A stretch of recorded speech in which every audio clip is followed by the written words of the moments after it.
Welcome to Pediatric Case Review. Today we'll explore pulmonary stenosis in pediatric patients, covering everything from pathophysiology to management. This lecture aims to provide general pediatricians with practical knowledge for early recognition and appropriate referral of these patients. Let's start with the case. A 2-day-old neonate develops cyanosis during feeding. Echo reveals narrowing at the pulmonary valve. Which embryologic process most likely contributed to this condition? Is it abnormal neural crest cell migration, failure of aorticopulmonary septum formation, abnormal atrioventricular canal development, or impaired semilunar valve cusp formation? The correct answer is D, impaired semilunar valve cusp formation. Pulmonary stenosis typically results from abnormal development of the pulmonary valve cusps during weeks 6 to 9 of gestation. This leads to fusion or thickening of the valve leaflets, creating an obstruction to right ventricular outflow. Here's a case about classification. A 6-month-old with a harsh systolic murmur is diagnosed with pulmonary stenosis. Echo shows a gradient of 35 millimeters of mercury across the pulmonary valve. How would you classify this stenosis? Is it mild stenosis, moderate stenosis, severe stenosis, or critical stenosis? The correct answer is A, mild stenosis. Pulmonary stenosis is classified based on the pressure gradient across the valve. A gradient less than 36 millimeters of mercury is considered mild. 36 to 70 is moderate, and greater than 70 is severe. Critical stenosis refers to neonates with ductal-dependent pulmonary circulation. Let's consider this case. A 3-year-old presents for well-child check with no complaints. Examination reveals a grade 3 out of 6 systolic ejection murmur at the upper left sternal border. What is the most likely presentation of pulmonary stenosis in this age group? Is it asymptomatic with murmur found on routine exam, cyanosis and heart failure, exercise intolerance and chest pain, or syncope with exertion? The correct answer is A. Most children with mild to moderate pulmonary stenosis are asymptomatic, with the condition discovered during routine physical examination when a heart murmur is detected. Symptoms generally correlate with severity, and many children with mild to moderate stenosis remain asymptomatic throughout childhood. Here's our next case. A 2-week-old infant presents with poor feeding, tachypnea, and cyanosis. Which of these symptoms is most consistent with critical pulmonary stenosis? Is it poor feeding, tachypnea, cyanosis, or irritability? The correct answer is C, cyanosis. Cyanosis is the hallmark symptom of critical pulmonary stenosis in neonates. It typically develops when the patent ductus arteriosus closes, eliminating the alternate pathway for blood flow to the lungs. This results in right-to-left shunting through a patent foramen ovale, causing cyanosis usually within the first few weeks of life. During examination of a child with suspected pulmonary stenosis, which auscultatory finding is most characteristic? Is it a holosystolic murmur at apex, systolic ejection murmur at upper left sternal border, continuous machinery murmur, or mid-diastolic rumble at lower left sternal border? The correct answer is B.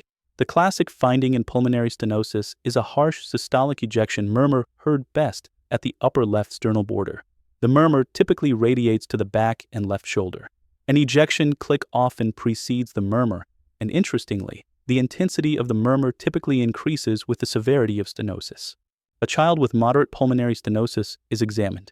Which physical finding would you not expect to see? Is it right ventricular heave, prominent jugular venous wave, left ventricular heave, or systolic thrill at upper left sternal border? The correct answer is C, left ventricular heave. Pulmonary stenosis primarily affects the right side of the heart, so a left ventricular heave would not be expected. Instead, you typically find a right ventricular heave due to right ventricular hypertrophy, a prominent jugular venous wave from decreased right ventricular compliance, and potentially a systolic thrill at the upper left sternal border. A 5-year-old with a systolic murmur is referred to cardiology. What is the initial diagnostic test of choice for suspected pulmonary stenosis? Is it electrocardiogram, chest X-ray, echocardiography, or cardiac MRI? The correct answer is C, echocardiography. Echocardiography is the gold standard initial test for diagnosing pulmonary stenosis. It allows direct visualization of valve morphology, measurement of the pressure gradient across the valve, assessment of right ventricular function, and identification of associated cardiac anomalies. It's non-invasive and highly accurate for diagnosis. What ECG finding would be most consistent with severe pulmonary stenosis in a child? Is it left axis deviation, right axis deviation, and right ventricular hypertrophy, left bundle branch block, or normal ECG? The correct answer is B, right axis deviation and right ventricular hypertrophy. The ECG in significant pulmonary stenosis typically shows right ventricular hypertrophy with tall or waves in right precordial leads and right axis deviation. P pulmonale may be seen in severe cases, reflecting right atrial enlargement. Importantly, mild pulmonary stenosis may have a normal ECG. On chest X-ray, which finding would you expect in a patient with long-standing moderate to severe pulmonary stenosis? Is it cardiomegaly with prominent pulmonary trunk, boot-shaped heart with oligemic lung fields, egg-on-side appearance, or normal cardiac silhouette? The correct answer is B, boot-shaped heart with oligemic lung fields. In moderate to severe pulmonary stenosis, chest X-ray typically shows right ventricular enlargement, creating a boot-shaped cardiac silhouette. Post-stenotic dilation of the main pulmonary artery may be visible, and pulmonary vascular markings may be diminished in severe cases due to reduced pulmonary blood flow. A 10-year-old with pulmonary stenosis requires additional imaging beyond echocardiography.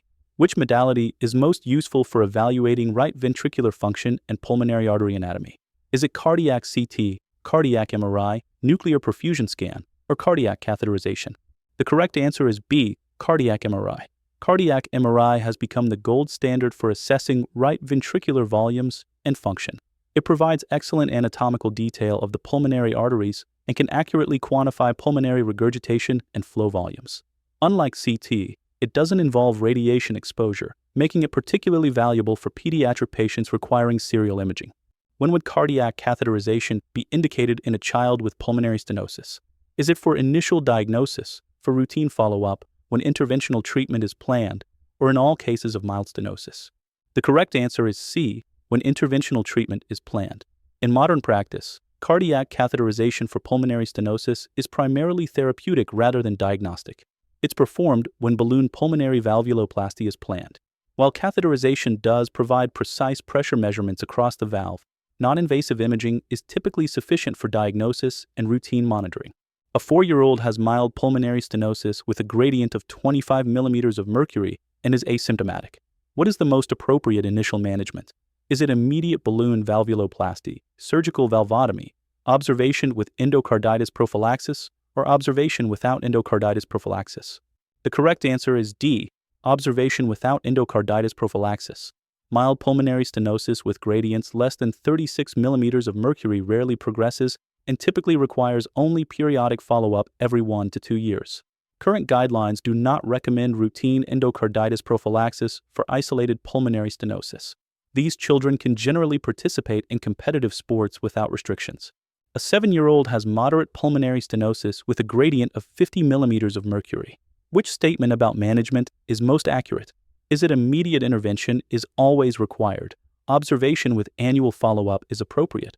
Beta blockers should be prescribed, or surgical valvotomy is preferred over balloon valvuloplasty? The correct answer is B, observation with annual follow-up is appropriate. For moderate pulmonary stenosis with gradients between 36 and 70 millimeters of mercury, observation with regular follow-up is typically appropriate if the patient is asymptomatic and has normal right ventricular function. Intervention would be indicated if the patient becomes symptomatic, develops significant right ventricular hypertrophy, or shows progressive increase in gradient. Which of the following is an indication for intervention in pulmonary stenosis? Is it gradient greater than 36 millimeters of mercury in all patients? Gradient greater than 50 millimeters of mercury in all patients? Gradient greater than 70 millimeters of mercury, even if asymptomatic, or any gradient with normal right ventricular function? The correct answer is C, gradient greater than 70 millimeters of mercury, even if asymptomatic. Current guidelines recommend intervention for severe pulmonary stenosis with a gradient exceeding 70 millimeters of mercury, even in asymptomatic patients.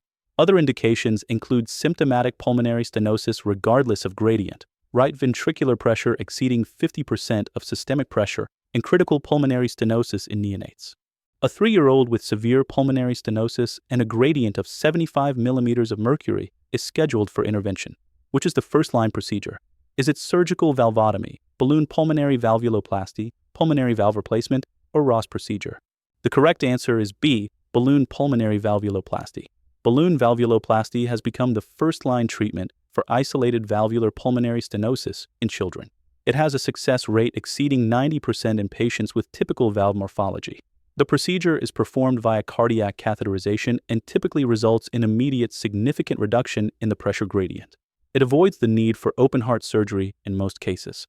A child with severe dysplastic pulmonary valve stenosis has failed balloon valvuloplasty. Which surgical approach is most appropriate? Is it patch augmentation of right ventricular outflow tract, surgical valvotomy, pulmonary valve replacement, or Fontan procedure? The correct answer is B, surgical valvotomy. For dysplastic pulmonary valves that fail balloon valvuloplasty, surgical valvotomy is typically the next step.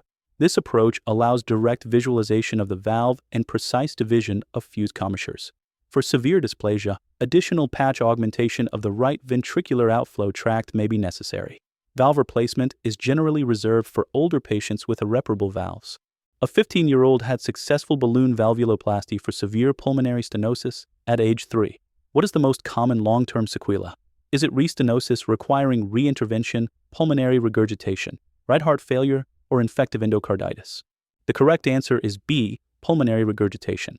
Following balloon valvuloplasty or surgical valvotomy, pulmonary regurgitation is the most common long-term sequela. While typically well tolerated for decades, significant pulmonary regurgitation may eventually lead to right ventricular dilation and dysfunction. Restenosis is relatively uncommon after successful initial intervention. These patients require lifelong cardiology follow-up with serial echocardiography. A 14-year-old with unrepaired severe pulmonary stenosis presents with syncope during exercise. What is the most likely mechanism? Is it ventricular tachycardia, inability to increase cardiac output during exercise, hypoglycemia, or seizure disorder? The correct answer is B, inability to increase cardiac output during exercise. In severe pulmonary stenosis, the fixed obstruction at the pulmonary valve prevents adequate increase in cardiac output during exercise. When exercise increases oxygen demand, limited blood flow across the stenotic valve results in inadequate cardiac output, potentially causing cerebral hypoperfusion and syncope.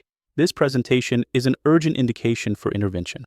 A newborn with pulmonary stenosis also has dysmorphic features, peripheral pulmonic stenosis, and developmental delay. Which syndrome should be suspected? Is it Williams syndrome, DeGeorge syndrome, Marfan syndrome, or trisomy 21? The correct answer is A, Williams syndrome. Williams syndrome is characterized by supravalvular aortic stenosis and peripheral pulmonary stenosis, along with distinctive elfin facies, developmental delay, and hypercalcemia. It's caused by a microdeletion on chromosome 7 that includes the elastin gene.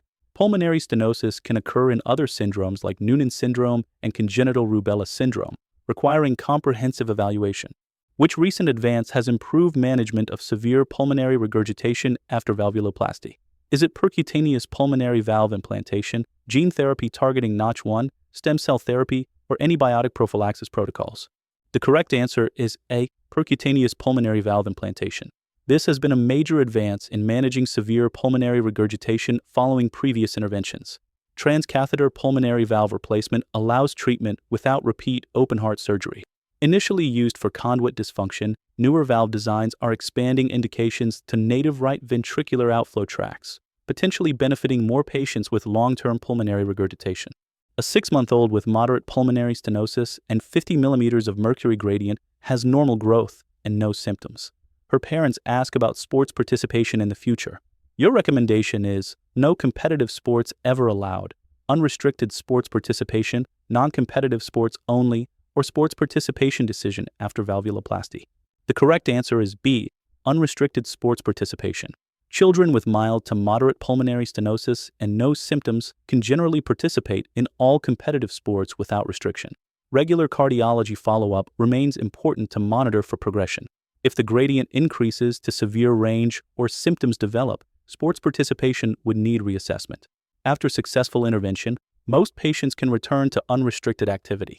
Thank you for watching this comprehensive overview of pulmonary stenosis in pediatrics from Pediatric Case Review. We've covered the embryology, clinical presentation, diagnostic approaches, and management strategies for this important congenital heart condition. Remember that with appropriate diagnosis and timely intervention, children with pulmonary stenosis generally have excellent outcomes. Please subscribe to our channel for more informative presentations on pediatric conditions. If you have any questions, please leave them in the comments section below.